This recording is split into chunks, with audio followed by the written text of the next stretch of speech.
Welcome back to the program. So we kickstart right on immediately this morning with the situation at the University of Ibadan. Of course, that's how we started off yesterday with the reports about the increase in tuition fees.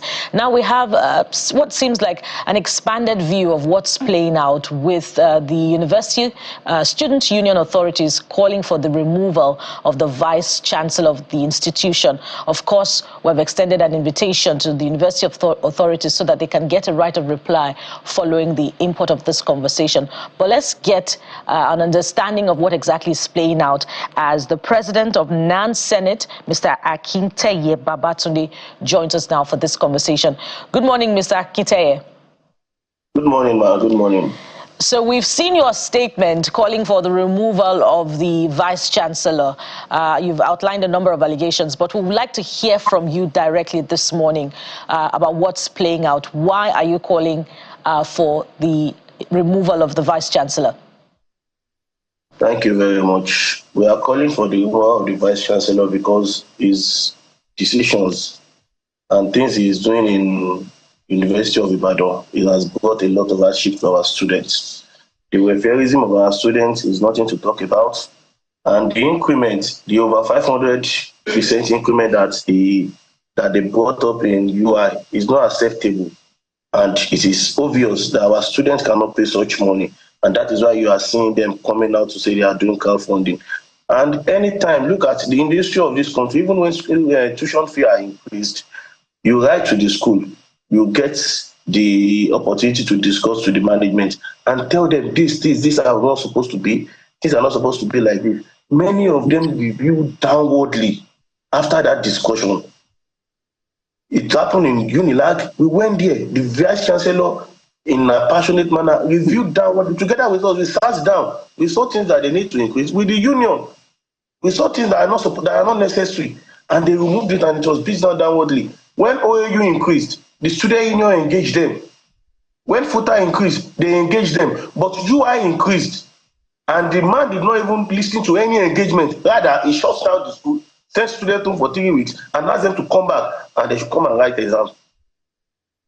And every avenue to talk to them, and this is not supposed to be. Instead of him to listen to us, he threatened the student union and asked them to make an announcement that UI are not part of NAS.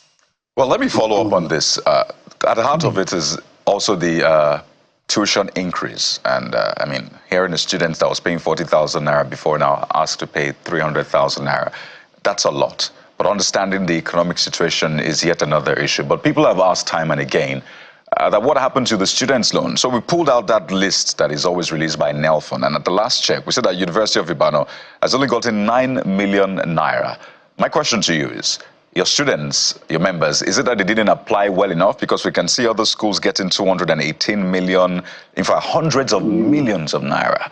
But the premier university, first and the best, getting 9 million naira so far from NELFON just leaves a very bad taste. So what exactly happened there? Quickly. Let me tell you what is even making the resolve of the vice chancellor to be had. During the launching of the student loans, the flag up of the payment, it was in the presidential villa. We were there. When some schools were getting high check, he got 9 million. And it was like, why? What happened? Why are students from you? I know. See, students from this, students from the south. Many of them did not believe this loan for months. And that is why we have even been going around to schools to sensitize students that the loan is real. But either there is net fund loan or not, it is students that get this loan that will pay. From 30,000 to 230 is not acceptable. UI is not the only school in the country. From 50,000, 60,000 to 412,000 is not acceptable. Either the student will pay with net fund loan or not. And he is strong in his resolve because he knows net fund loan is available. Students should go and get it. Now, 3,200 students have been approved for net fund because at the initial stage, many of them did not apply. But later they started applying. Now they have gotten approval of 3,200. But what we are saying is that either with net fund or not, that increment is too much. It is not justifiable. He used electricity, the new tariff of electricity as one of the reasons to increase. And even the federal government, as I speak, they are doing independent power plants that are generating light through solar. The minister for electricity told us They have done Abuja own. They are doing UI. So now, if they are generating light through solar for them in UI, all right, and they are not paying money to PEDC again or for power, Mr. is it going to withdraw back? To reduce the money. Apparently, from all that you have said, this subject matter has many implications to it, but we must anchor at this point, and we hope to expand it later on, particularly when we get the authorities of the University of Ibadan to respond to some of the things that you have said. Thank you so much for your time on the program. We've had Mr. Akintaye Babatunde, President of NANS Senate, speaking to us on this matter. Up next now, we'll be touching on Labour Party politics as we have one of the chieftains joining us. He's also a member of the Senate. Stay with us. We'll be right back.